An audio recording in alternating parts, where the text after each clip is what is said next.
welcome to episode 2 of the Mindful UK podcast. Today I am joined with Rihanna, aka my cousin, and today we're going to be talking about mental health in the workplace. I feel like talking to Rihanna is the best person to speak to about it because me and her are really close. I'm really lucky to have a cousin I'm actually close with and speak to on a day-to-day basis, and when we're both going through things we always talk to each other about it. So I think the best thing was to start off with work because it's so common and we've both gone through it. yeah. So do you want to get into like what is it that you do and like what have you faced while you've been working? I've always worked in sales. So I've worked in sales now, bloody hell, since I was 18. I'm now 24. Currently right now working in business finance. And I'd say like mental health issues I've experienced is just working and not like having a break. I've always worked full time, never went to uni. So I didn't get that break to just be a teen, you know what I'm saying? And that expectation that we're meant to work till we're 62. Imagine 18, Right. not even 60, I think it's 66 or something now. Yeah, I think they've So changed it. from 18 to 66, you're just expected to just work. work. Yeah. And yeah, that does take a massive toll on your mental health. For me personally, it's been more like the stop and start. Like, I'd say one of my best jobs was when I was like 19, making like crazy money a month. And that's great. But then after a while, when you don't have that and you then go to a lower paying job, for example, it's going to play a toll on your mental health because all the things you used to be able to do or used to be able to pay for, you now can't do that. So yeah, I've had a mixture of different. So what about like the job itself? Because I remember getting voice notes from you when you were working, like, I need to hit target. Yeah. And da-da-da-da-da. And then even like I have another friend and I was like to her, oh, let's go on holiday in October. And she's like, I can't go on holiday in October because I don't know if I'm going to hit target and I might get fired. She's like, everyone's getting fired left, right and center. Yeah. And I'm like, from an outsider looking in, that looks like pressure. Like, yeah, no, it is pressure. Like I said, I've always worked in sales. I've never like had another job where I'm not on target. Me personally, I don't want to like toot my own horn, but majority of my jobs, I've always been a top seller. So it's been easy to kind of overcome that. However, I have had times where I've started a new job, it's brand new for me, and I need to like find my feet. So the first few months, I'm not hitting target, so I'm not getting paid. My manager's looking at me. So that is a lot of pressure because it's like any minute you'll then be put on a performance plan. Yeah, because then it's just, like, you know. Oh, so that's what they do. They put you on a performance plan. Yeah, so no, a job's not just going to drop you completely. If you're not doing well, you're not, hitting target. Most companies will put you on a performance plan. You'll have like meetings with your manager to say like, what can we improve on? How did this call go? And how did that call go? How could you do this different, that different? And then, yeah, once you kind of get out of that hole of I can't sell and you just give it your all on the call and you start hitting sales, it just comes through. So it just really depends on the person. So say like the mental health side of things, has there ever been a time where you've been underperforming and instead of taking that approach where they've been like to you, oh, like, how can we improve like your tactics and whatever? Have they ever said like, what's going on with you? Like, you're acting a bit differently. Yeah. Are you okay mentally? Have they ever checked in with you on a personal kind of level? No. Actually, I'd say one, yes. But I think that's because me and her were friends, my old supervisor. Me and her were actually friends outside of the job. So as much as she was trying to be supervisor and be professional, it was more like a sentimental. And I don't know if that's just a woman to woman thing, because a lot of my managers have been men. And I feel like men are just straight to the point. But with her, she cared. Like, Rhea, are you okay? Are you good? Do you know why this is very, very interesting? Because I was doing actually, first of all, I was trying to do a game. Yeah. For this podcast, I had the idea, let's do a game. Okay. And what I was going to do was give you 2 flags, one of the UK, one of like America. And I was going to look up the things that both countries have done for their work employees, like for their mental health, and make you guess which countries have done it. Okay. And I looked online and there was nothing. I couldn't find anything that anyone was doing for their employees. And I was like, what the hell? So then it made me look into Australia. And Australia's workforce has completely changed as of April. Right. They've brought out this new what's it called? I've even written it down. They brought out, it's called Australia's Work Health and Safety Act. Okay. So, say for example, you have a manager who notices you're underperforming and doesn't check in with you to see how your mental is doing, and you were to unalive yourself, that manager could face manslaughter due to that now. Due to That's that new scheme. tough. I'm telling you. And it's a thing where they now have like, they call it psychosocial laws. Right. So it's like, usually when you start a job, they kind of do risk assessments like, is it healthy for them to, I don't know, sit on that kind of, actually no, that's not a good example, but you know, like they'll do like a risk assessment of the building to see if it's safe to work there. Now they do risk assessments for your mental health, like could this workload affect this person? Right. And if they do that wrong, they can be held accountable for that in Australia. And I was looking online, it's a bit controversial. Some people are like, but mental health is subjective and da-da-da-da-da.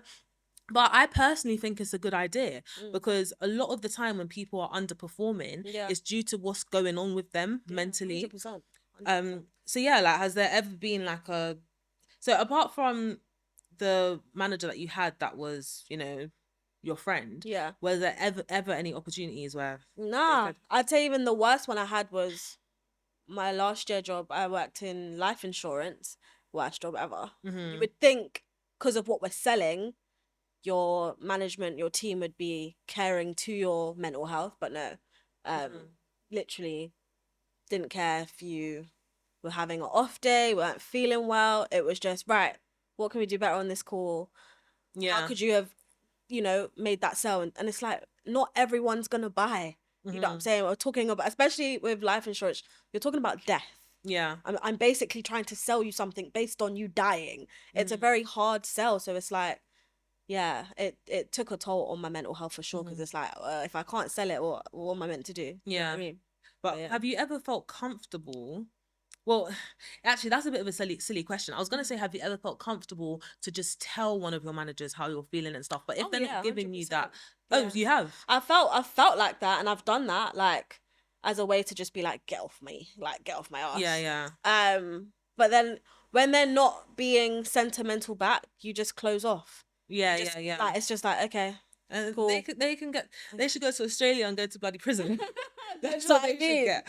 Literally. And then you end up like, pulling sickies and and you know, these are the facts that I'm seeing. So globally, $1 trillion is lost due to low productivity, due to mental health. Mental health is the greatest cause of sickness absence. Can you imagine? That's crazy. And it's risen by 5% since 2009. So most of the time you think people are calling in sick, they broke their leg or whatever. No, most of the time it's mental health. Another thing as well is that the cost of poor mental health in the UK alone is between 24 to 27 billion pounds. That's mad. So yeah, a lot of people who go through mental health, they're not employed. So they end up on benefits and the government spends a lot of money on it. But if you end up getting the root cause, what is causing these issues for people, then the expenditure wouldn't happen. You know what I'm saying? But they don't care to do that, do they? Exactly. So that's why we got this podcast to talk about these things. But yeah, like I remember last year, obviously, you know, I was in a little bit of a very short relationship. Yeah, we won't go into that. And yeah, like I wouldn't say, I'm not that I'm trying to downplay my emotions, but I hate when people take me out of my character. And you know, I was on my little self-love kind of journey, and then this guy just pops up out of nowhere and and then obviously things crashed down towards the end of last year. And I'm never gonna forget when I was at work. I was working in a secondary school. Oh, I know what you're about to say. Go on. Because I was even in shock. But go on. This story, oh my God. But yeah, like I was working in secondary school, and sometimes like the job as well can make an effect on your mental health. Like I did love my job and I like making a difference for children. I was a pastoral support manager with 4 year 7s.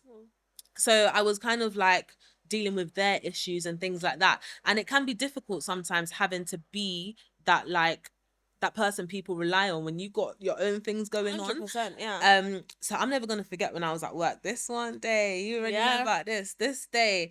Yeah, I'm going through my breakup, whatever. I've got kids left, right, and center. Miss. Blah, blah, blah. And then like I think he sent me a paragraph or something. And when I tell you that paragraph just everything crashed down. Everything And you know what it crashed is? down. I really felt for you because it was like deja vu for me because of the same situation I went through with we won't speak of names. And I was at work and went through the same situation. Yeah. But I had tears dripping on my, like the tears were dripping. Yeah, it's mad because it's like Literally. at work you're supposed to be professional, and Uh-huh. for me it was 10 times worse because this happened in the middle of the kids' lunchtime. Yeah. So I'm in my office, there's kids outside my office, and I'm like, "Man, don't cry, don't cry, don't cry," and I just felt the tears come. When I tell you, I got my jacket, I got everything, and I left that Yeah. floor. I was like, I'm gone. Yeah. Like, so Yeah, it's tough. Yeah, I had to walk through the playground quickly, put my hood on, Uh-huh. get to the bus stop. I'm sitting down, and why am I seeing? I don't know if the kid was bunking, but why am I seeing a kid? I was trying to cry at the bus stop. Why is there a kid there? I was like, oh my god. Yeah, that day when you sent me that voice note and I heard the tears, I was like, Maya is crying. Yeah, no, it was because you're a very wild. strong person. So to even hear that, I was like, yeah, We all go through it. We all go through it. It's gonna happen. And 100%. for me, what was really like good in that situation was the workplace and how they dealt with it. Like I remember I told my manager like, this is what I'm going through. And that's one thing. Even that woman you met at the bus stop, right? As well. Yeah, when She was oh my so god. lovely. So after that, she was lovely, but I hate when I'm crying and people talk to me because it just makes me cry more. Yeah. Like, are you okay? guys, it was like a movie. It was actually like a movie. I've left work, I'm crying, I'm sitting at the bus stop, I'm trying to hide the fact that I'm crying. I'm looking down with my hood on, yeah. And this lady walks past, she's looking at me, and then she comes to me and she's like, you're too beautiful to be crying. You're too beautiful. She's like, stand up and look at me in my eyes. She's like, has a man got you crying like this? A man's got you crying like this? I hope she watches this. I remember her name and everything. Her name was Nadine. And she was like, but it's facts, and that's gonna empower you. I don't Yeah. make you want to cry anymore. She really kind of like no, toughened it you up made me and cry more because I was literally thinking to myself, this isn't me. Yeah. Like, I actually don't cry over man. Yeah, you don't. Like, You don't. for me, it was like, why am I even crying? And I think I was crying more because it was so out of character for me. So I just felt like I wasn't myself. Yeah. And crying in public, whoo, It's not. It's not. me it's not embarrassing. Like, so anyway, yeah, like that lady at the bus stop, she was really, really lovely. But back to the workplace, yeah, like I remember I didn't tell anyone I was leaving. I just left. And I messaged my manager and I said to him, like, this happened and basically I'm going. Oh my god. But before that happened, the most embarrassing thing ever, two of my colleagues walked past and saw me crying. Oh yeah, I remember. Oh my god, it's so embarrassing. The thing is, I would have it's not that I minded, but I didn't speak to them like that. So the fact that it was them that saw me crying too, like say it was someone I spoke to often, I would have been more like, Yeah. I was like, oh, for you guys to see me crying like this, it's just so embarrassing. But yeah, back to my manager, like I just told him what was going on and stuff, and he completely understood. He was like, that's fine, like take it easy, whatever. And then like it's weird with mental health because it's not the same as like physical health. Like if I said, oh, like my leg's broken, I'm not coming to work for a week, then it's kind of like, you know, You physically nothing- can't. Yeah, You know what I'm there's saying? They nothing can't that tell you can nothing. say or do. Even if it wasn't a broken leg and it was something else, like I don't know, a flu. Like I can still go to work with a flu. But I'm gonna stay home and you're gonna understand because I'm sick. Whereas with mental health, well, he didn't make me feel this way, but for me, I felt like I'm taking a mick. Like I shouldn't be doing this. Like I need to be strong as work. Like separate work and personal life too, but sometimes it's hard. Yeah, but sometimes it's really difficult. So I told him like, this is what I'm going through, whatever. And I said, can I just have a week off to get myself together? And he was like, yeah. And I was like, no, honestly, like, thank you. That, yeah, it was so needed. Like, I don't think they understood how much that helped. Part of me wants to tear up, but I don't think they understood how much that actually helped me. And for me, like, maybe it's because of the field I was in education, it was a bit easier to do that. They can, you know, it's still not 100% easy, but they can find someone to take my place, whatever. But when it's actually money's involved and you've got targets to reach and things like that, it's a lot different. When I went through that whole situation for me was even worse because I've got customers calling me and I've left to cry. I've left. Yeah. Where's Rihanna? Her phone's ringing. Where's Rihanna? Like, Mm-hmm. and I'm balling. You know what I'm saying? Or missing out on sales, and other people are selling my leads. Like, Yeah. and when you got a target, you can't not hit target because you're going through a breakup. It's just mad. Mm-hmm. So I think in a sales environment, it's a lot harder. Yeah. You have to be. It's almost like you work for yourself, but you work for a company. Yeah. You know what I'm saying? Exactly. It's like 2 and 2, but Mm-hmm. yeah. But you know what? You know we're Generation Z. Did you know that? Yeah, Gen Z. I've always been like these Gen Z kids on social Yeah, we're media. Gen Z. And then I I saw a found TikTok, out. Yeah. and it said 9, whatever the years I are. think it's from 1995 Yeah. onwards. It's Gen Z or some shit. We're part of them. I thought I was ancient. Nope, I'm a Gen Z girl. Gen So Z. anyway, Gen Z, we're a different kind of generation. Gen Z is just quitting jobs left, right, and center, and being completely unapologetic. I think about it's it. because we have a lot more opportunities. Mm-hmm. True. So it's like true. we're not in a situation where if we quit this job, we're never gonna get another job. Exactly. We're gonna be flat. There's so many things we can do now. Whereas our parents, for example, grandparents, they didn't have that. Yeah, but it's a lot of priority on mental health as well. That's what I've noticed. Like, mental health didn't really become a thing until recently. It's always been there, but actually acknowledging it as being something wasn't really a thing. Yeah. And I noticed a lot of people saying like, I quit my job today with no plan because my mental health. That's what I did last year. Yeah, you know what I'm saying? Literally, that life insurance job took so much out of me, and I said, "Yeah, I'm going."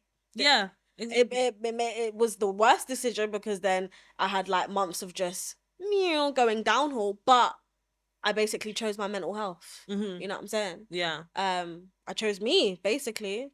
Yeah, I saw a stat. It said 55% of Gen Z workers this year plan on leaving their jobs. And guess what the reason why is? Mental health. Yeah, because they're just not happy at the workplace. Yeah. So the root cause is making people happy in the workplace. And I'm thinking, what happened to the whole 4-day week thing? Do you remember when everyone was saying we're going to start getting 4-day weeks and it never happened? Yeah, no. But I genuinely think that one little thing would make that difference, to have that one day for yourself. Yeah. And to kind of, practice. But I think another thing that would make it better is like right now people are working and it's paycheck to paycheck. Literally, they're living paycheck to paycheck. No choice to go in. Right. No one has savings nowadays. No one can say, "Oh yeah, I want to move out." You know what I mean? We're just working to exactly. So it's like I think a lot of that is why people are gonna be like, "Oh, I don't want to do this anymore. I'm just working." Yeah, exactly. To get paid at the end of the month, and then my money's gone again. You know, what's the point in that? If there was like a thing where we're getting paid enough to survive, people would stay in their jobs. But what's the point in doing that if I'm just not making anything from it? Yeah, you know what I'm saying? 100%. And I think that's why hybrid working is becoming a lot more popular as well, because people are able to work from any country and save their money. Yeah, save their coins on that transportation, especially in London. Getting around in London it's a joke. Yeah, especially if you drive. I think for real. But yeah, I think hybrid working might actually be the key that people need. To better their mental health when it comes to work.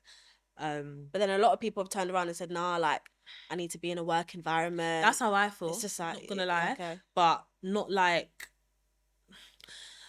I want to be in a work environment. Like one day. Not like I could do the 4 days at home. Yeah. Just give me 1 day of socializing. You know what I'm saying? Not 5. Me, I was happy being at home. Loved it. Yeah. I don't need to see lot's faces. I'm cool. I'm good. Yeah, no. But everyone's different, I guess. Yeah. Yeah. So, it's crazy. But yeah, when I was a mentor, for a charity called City Year, what I liked about them was that they actually had like a mentoring. You get 6 free mentoring sessions, right? And then I think after not even mentoring, like counseling sessions, and then after that you have to pay or whatever, but like at a discounted price.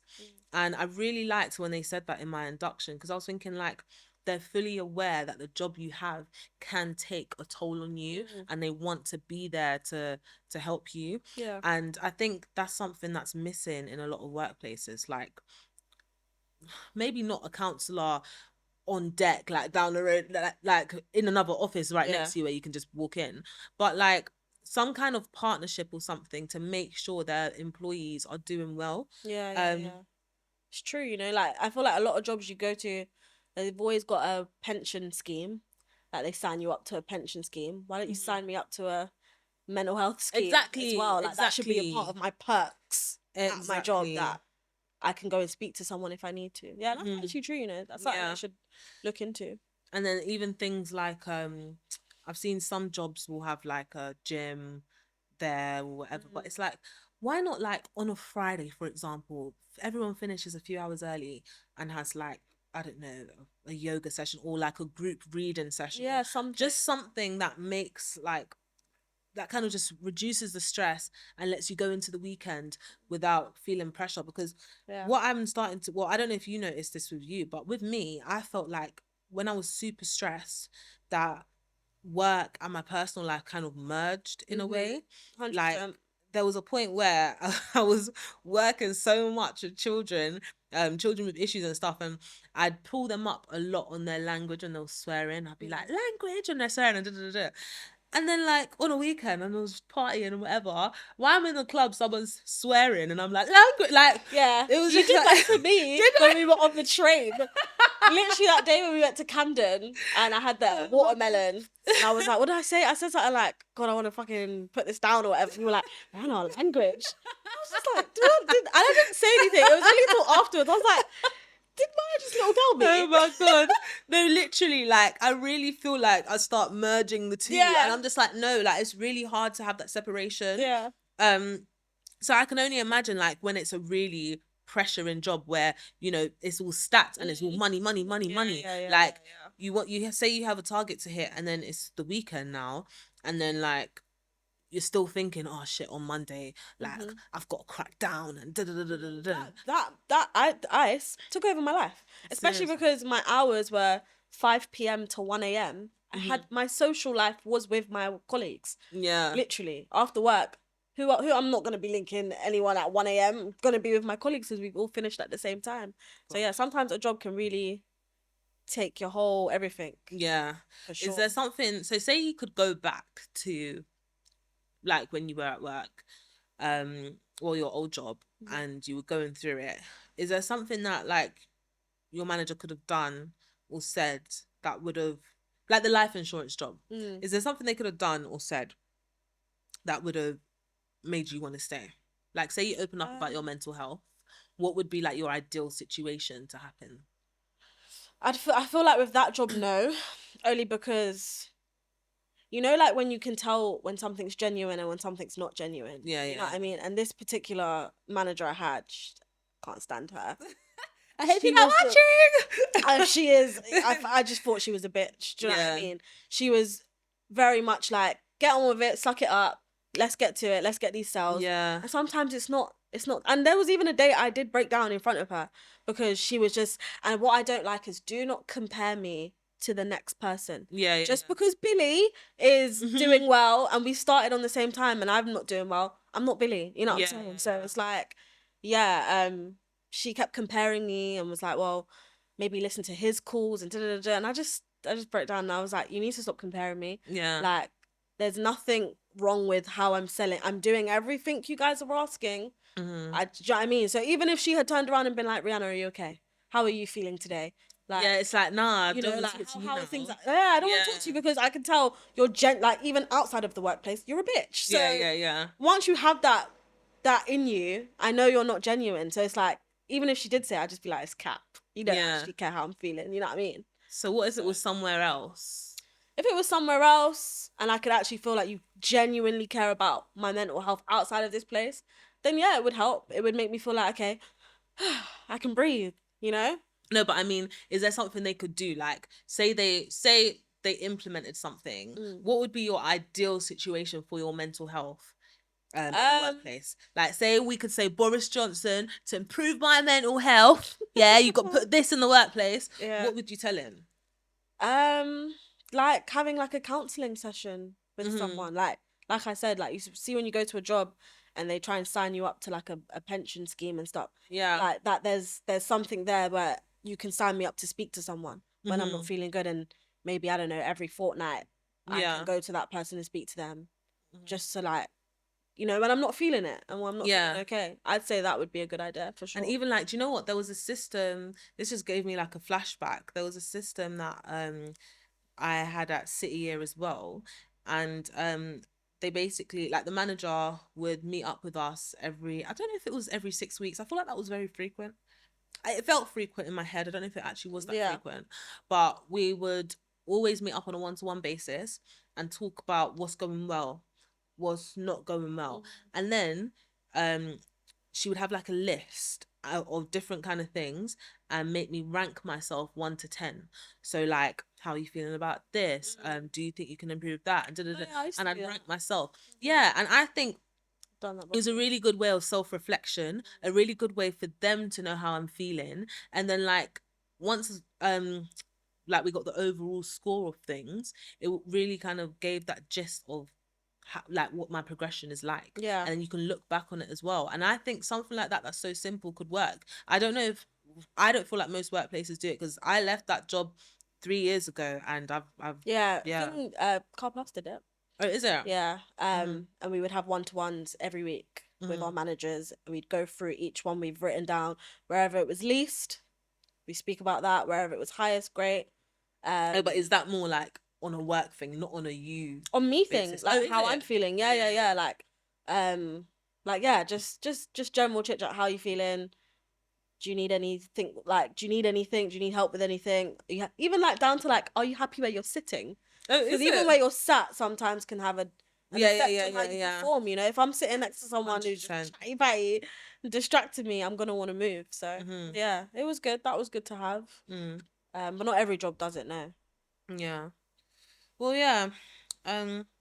Another fact is that globally, 12 billion working days are lost to anxiety and depression. Yeah. 12 billion. Like, no, I don't think you guys are deep in that. 12 billion days. And look at the attention it doesn't get. You know what I mean? Like, you don't hear, and it's the stigma. That's what it is. People are afraid to speak up because they're afraid of being viewed in a certain way. And I think what got me out of that was kind of like, I would rather put my pride aside and say what I'm saying than suffer in silence and 100%. Regret this for the rest of my life. You know what I'm saying? And I always see people on TikTok say like, we're actually living on a floating rock. And we are. Like, we are living on a floating rock, and we care so much about people's perception of us and, you know, just impressing people. And we're all going to die. It's inevitable. That's one thing that's promised. Exactly. That's your one promise. We're all going to die, and we literally spend our lives not speaking up, being unhappy and caring about what other people think. That's one thing that actually scares me, you know, like, or has like an effect on my mental health sometimes. What, if I'm just chilling, let's say I'm just chilling, and I'd think about, like, one day I'm gonna die. It really like makes me pitter patter like. Really? Do you know what? I feel like a lot of people say that, you know. And it's only recent. I would say it's only recently I've been feeling like that, and I don't know if that's just to do with I'm getting older, and I'm like, oh rah, like I still view myself as 15-year-old Ree. Oh my god, I'm actually gonna be 25 this year. No, like, I feel you. And as it gets on, I'm like, oh my god, one day I'm not gonna be here. Like, that scares me. My biggest fear is being forgotten, like dying, and I just forgot. You just there, I think not the actual thought of dying has never scared me, because every time I picture myself, I think the thought of dying like a sudden accidental death scares me. But you know that there's always risks and hazards. The fact that we are actually living right now is a blessing. There's always an opportunity to die. Have you watched 1,000 Ways to Die? Have you guys watched that show, 1,000 Ways to Die? There's 1,000 ways to die, bro. So the fact that we're actually alive is a blessing in itself. And when I picture death, I just imagine myself as an old lady, and I don't know why. For me, it feels peaceful as an old woman to think about death. Like, it's like, it doesn't, not me, really. No, and I don't know if that's just because I'm not there yet. Maybe when I get there, you know, God willing, if I get to that stage, then I'll be like, yeah, like, when it's my time to go. But right now, thinking about being old and grey and just dying one day scares the life out of me. It really does. I hear you. It really, really does. That's crazy, you know. I think everybody's different. Do you know what you need to listen to? Jhené Aiko, Eternal Sunshine. That is one of my favourite songs. But it's just like, it's something that's already promised, like you said.